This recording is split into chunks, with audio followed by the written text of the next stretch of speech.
lăng lớp lúc chợt lưng rõ tê lalu ban song nhạc sờ nắm nào trừ bờ có mít bơ trên phần nam lưng đo vội vã lời chờ ngầm nhục chót làm na rừng âu ở đi đằng lùi năm bé tờ âu vẫn ở đi ang ra sáng lên đi mà sờ nằm sờ nó nhục chân đã bơ mặt ở sờ nằm nó đi bơi bật sớm dọc sờ nằm nào bơi cờ nát càng giang bỏ cây đây về lăng đi đằng của lùi bân sớm dọc sờ nằm nào bần thơ đi hallelujah dọc đến sông dọc sờ nằm nào đừng lắng con chữ đang mây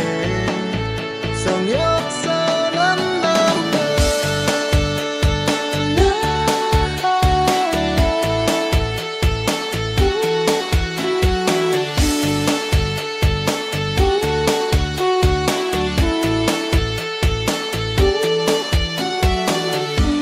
nào lớp lúc chợt lưng rõ tê lalu ban song nhạc sờ nắm nào trừ bờ có mít bơ trên phần nam lưng đo vội vã lời chờ ngầm nhục chót làm na rừng âu ở đi đằng lùi năm bé tờ âu vẫn ở đi ang ra sáng lên thì mà sờ nằm sờ nó nhục chân đã bơ mặt ở sờ nằm nó đi bơi bật sớm dọc sờ nằm nào bơi cờ nát càng giang bỏ cây đây về lăng đi đằng của lùi bân sớm dọc sờ nằm nào bần thơ đi hallelujah dọc bên sông dọc sờ nằm nào đừng lắng con chữ đang mây sông dọc sờ nằm nào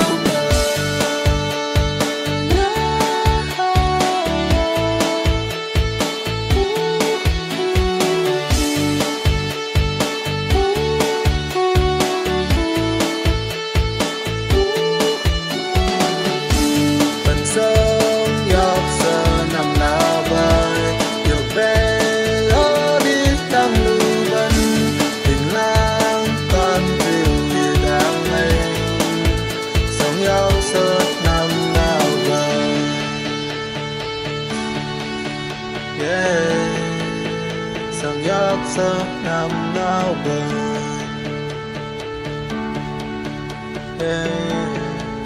sông dọc sờ nằm nào bơi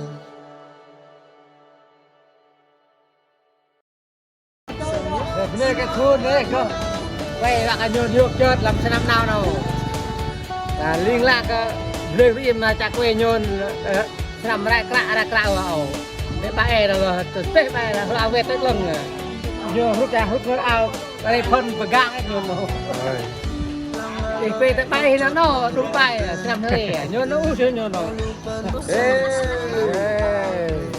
con mình bác nhô con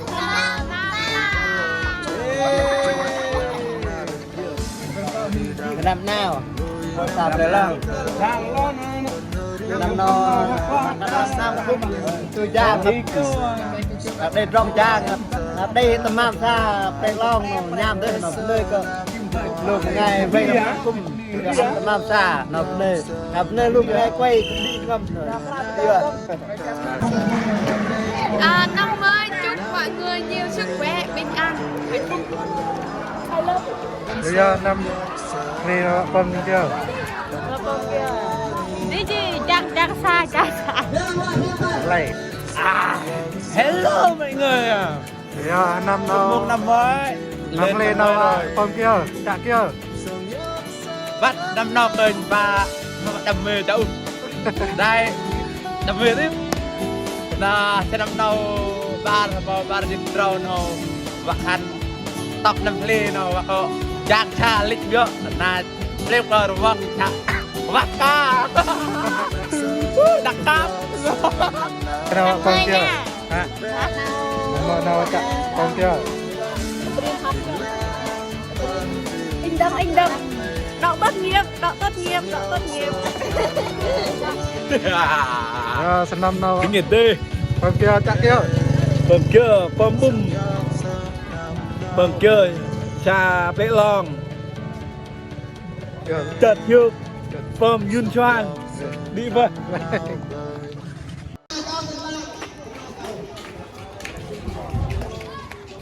Rach lưng rồi lại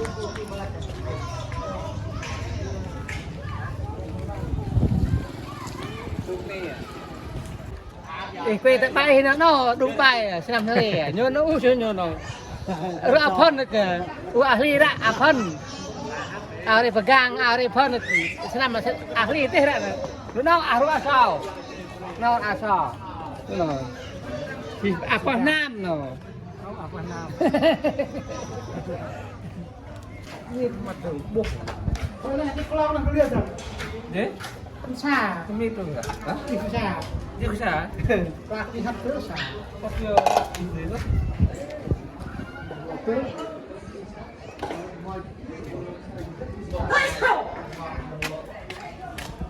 สัตว์ลิงสัตว์ลิง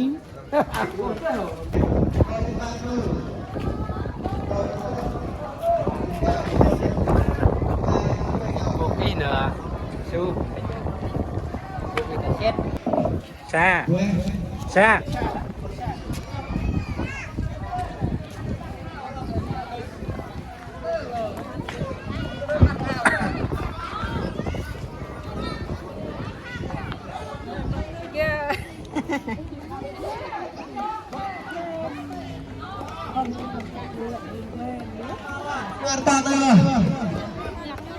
Bentar, pekan kau ini.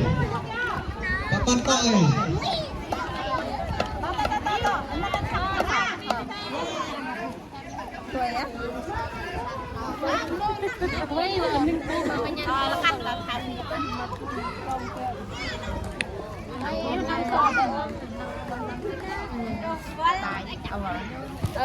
nhìn này cũng sạn đâu sắp rồi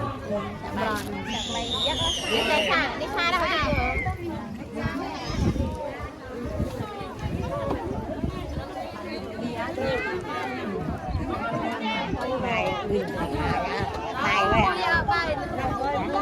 rau sợ sắp rồi chạy đi quay nhìn ra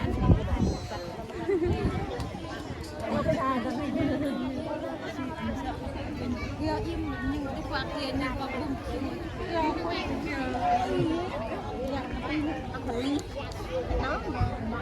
Tam cha rồi. mũi lông chóc Yang kali tam cha rồi.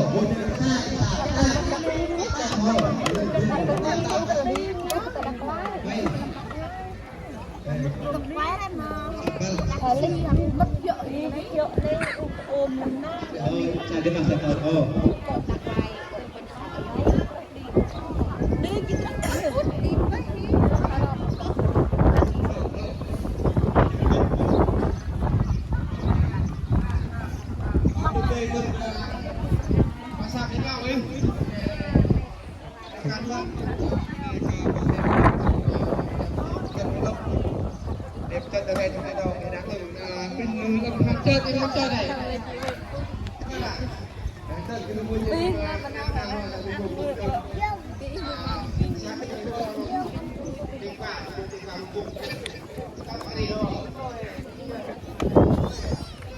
ai kỳ màu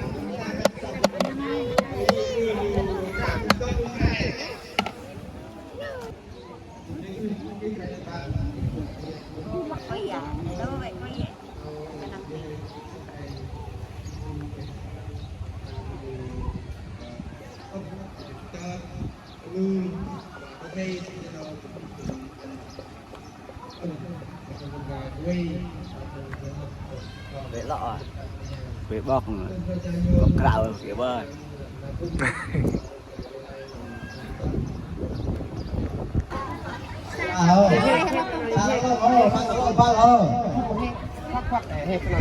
Thích xong bao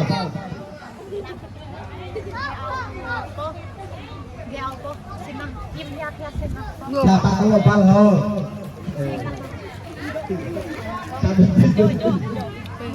Lại một cái em mà làm một cái em.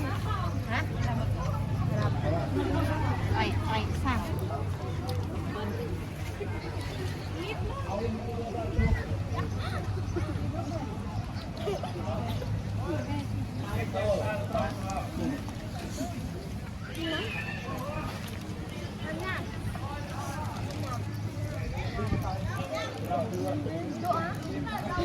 Vô mà Này hâm nhàm Nam hâm nhàm tới hâm nhàm ôi nhàm rì nhàm hâm nhàm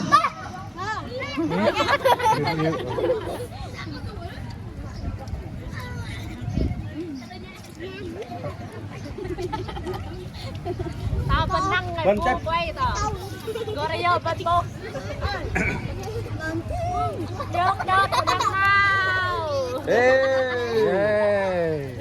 bên mình bạn vô cho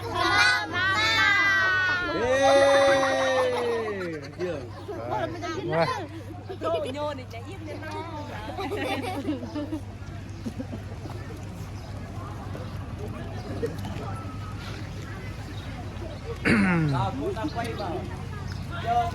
ôi chắc đó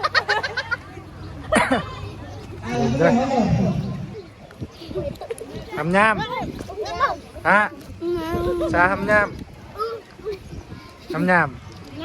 nham ấy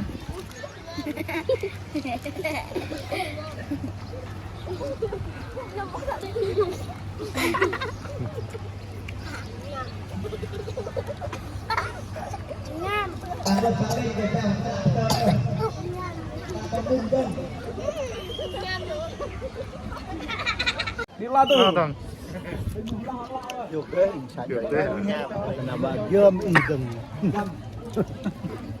con nhon tất cả nó tất cả cái siêu tất cả đến đây bên nhon được nhầm được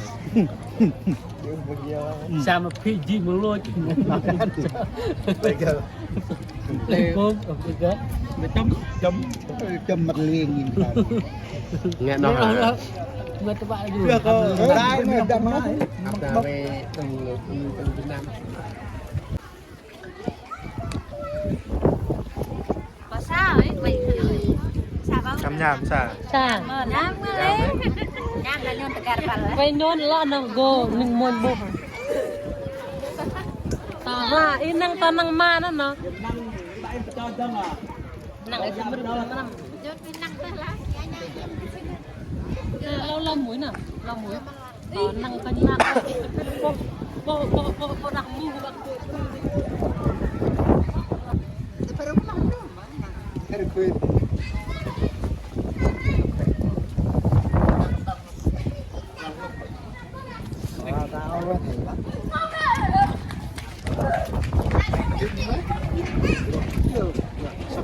nhắm đưa sàn này nham thế nhắm đưa tôi sợ nhập sàn luôn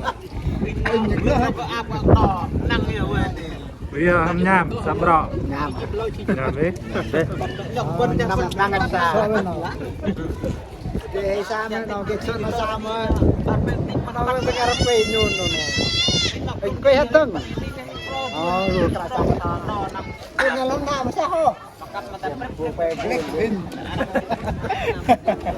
in ở xa thôi bạn đây xa click quay luôn nào dòm nữa à yom đây là một cái hay tầm nhắm được lo đây đang hút bao hút cam này ba đứa misa play rồi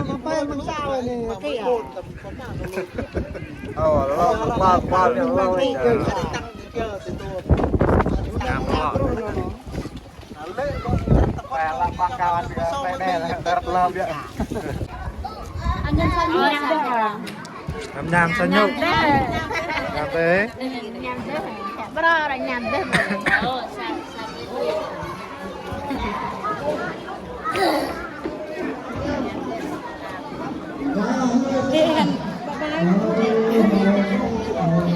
trà năm mới lên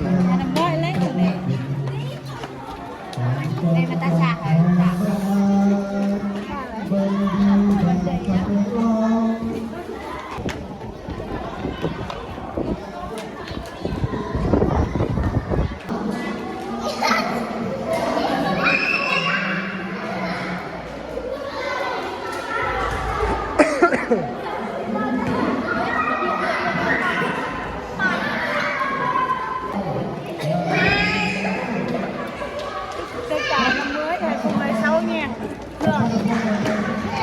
Năm mới chúc mọi người nhiều sức khỏe, bình an, hạnh phúc.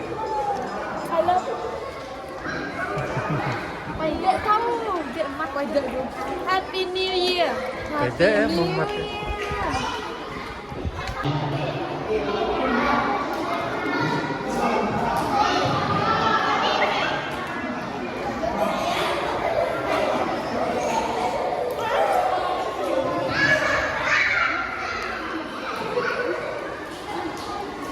Mame.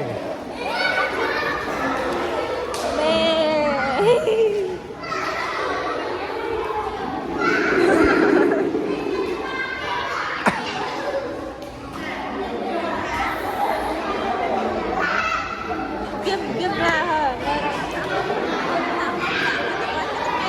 Ngồi đang đang quay bữa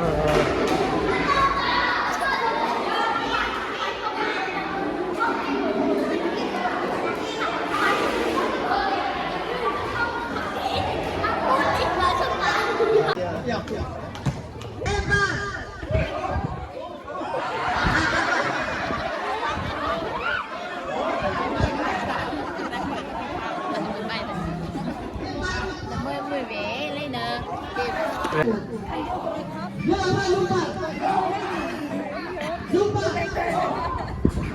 Quay mặt đi lắc tặng rau. Đấy cái tro.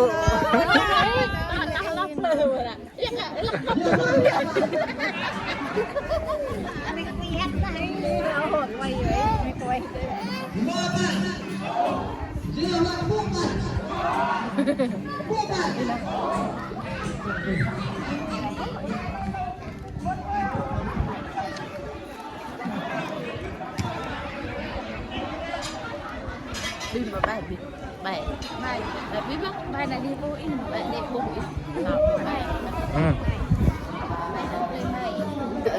Bài play mai ấy nó ấy. Đi mai.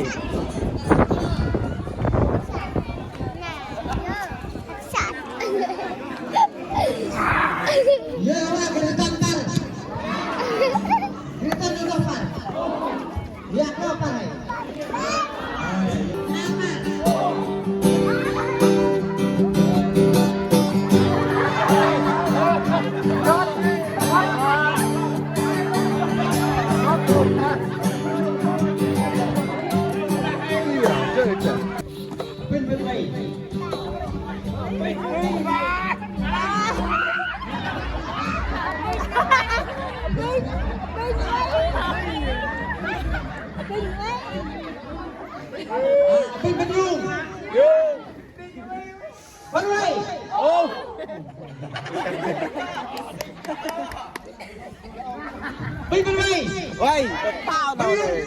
Ô. Nhưng tay tao bắt sai rồi. Vẫn lâu rồi. Ê, nó sai thế nó có tuấn nhiều rồi nó bắt phạt rồi. Nong rồi này. Bác ơi. Bác ơi rồi. Bác chưa? Nhạc cô.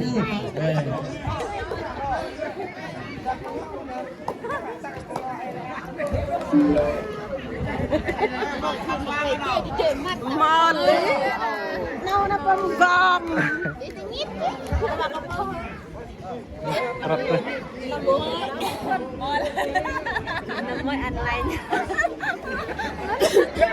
Sumoga là biểu hiện phổ biến của nhiễm HPV ở nam giới. Chủ động không chủ quan, phòng bệnh HPV ngay. Nào lụi như kia nào hay. Lụi một ngày do đẹp hạt. Để tu rồi. Dạ. Dạ tắt ra.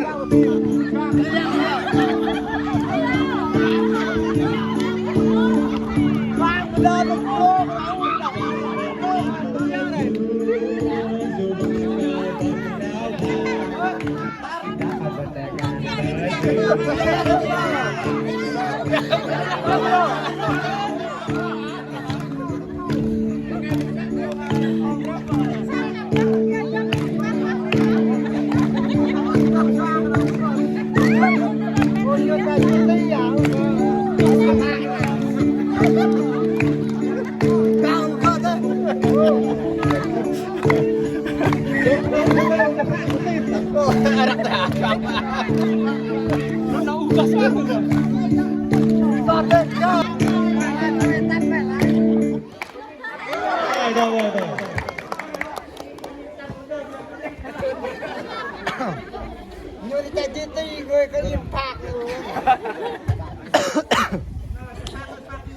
Rồi giờ thác đi clip các lo sẽ được cun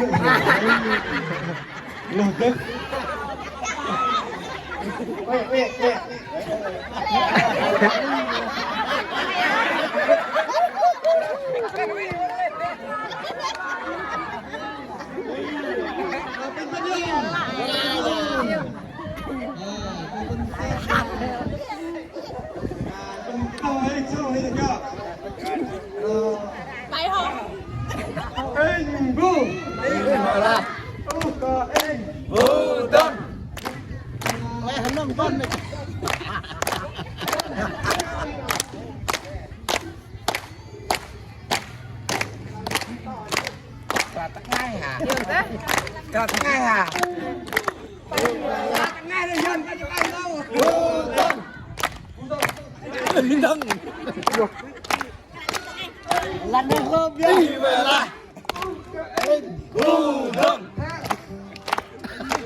Crown nào quay nghe đi crown nào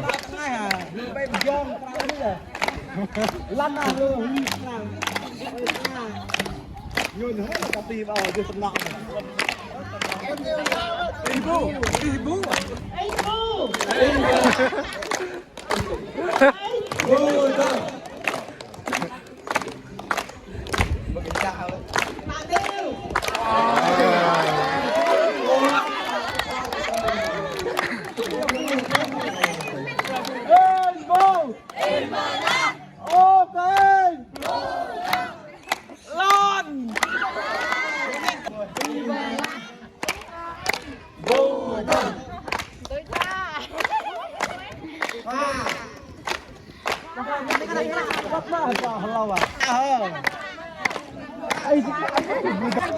cảnh rất quay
anh vô ô cả anh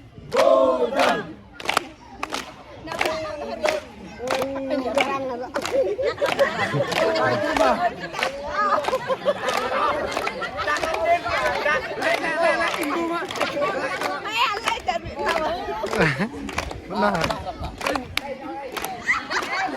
Ya, am yok.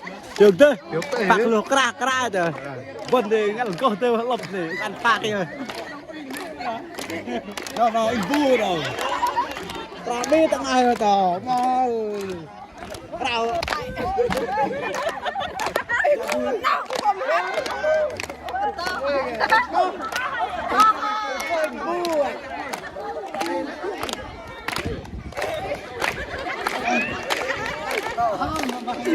anh vô ô cả anh mình em ai giờ này anh nặng cái nặng cái to đó mẹ mình nhịp hả anh vô ô cả anh ông tây mình là thật tây ai đã phải để to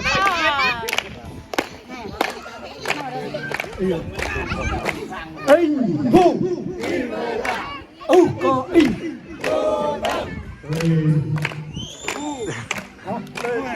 Đây đừng ngơi à. Cái mai à. Ở bên vô tao cái mai. Đúng là cái mai.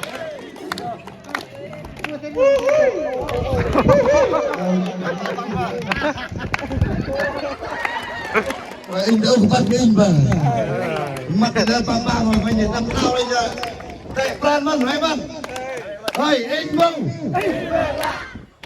ô cái anh vẫn là cái anh bên nào anh mong ô cái anh ôi cái tên này cái tên là play mai mà ôi là play mai cái tên ê là ta là nè ta làm hết ta làm mà qua anh đâu gọi là kinh hả thôi y bên là ba qua này anh đâu y bên là cái anh vô tăng vô là vô tăng vô tăng ô sao rồi anh vô đi lên ta là năm nào sang đấy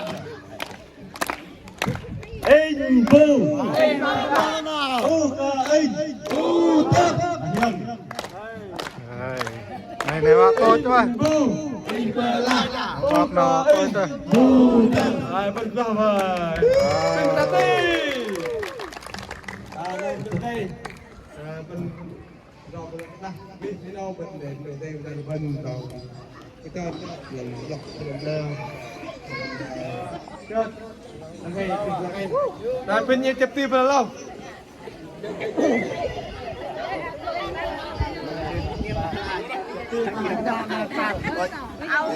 mà cái ba là Lia tanah akil kubat na pun pasti therop patra pal aka tek deh kaga lam terang lui lam te dal ban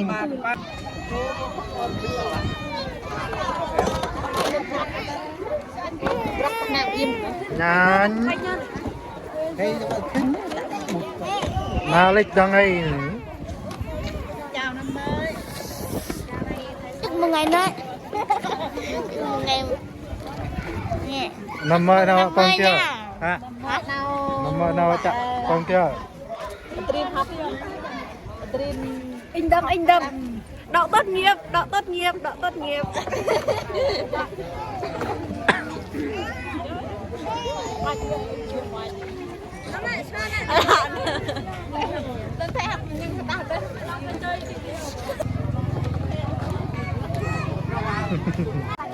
Berapa? Iya, berapa?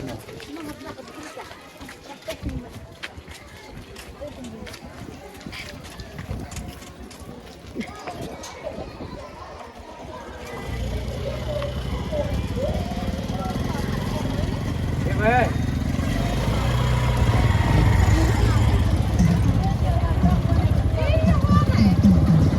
Nhún nhạc rồi.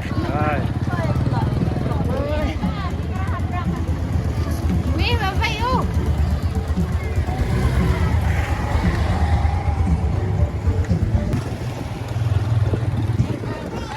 Cây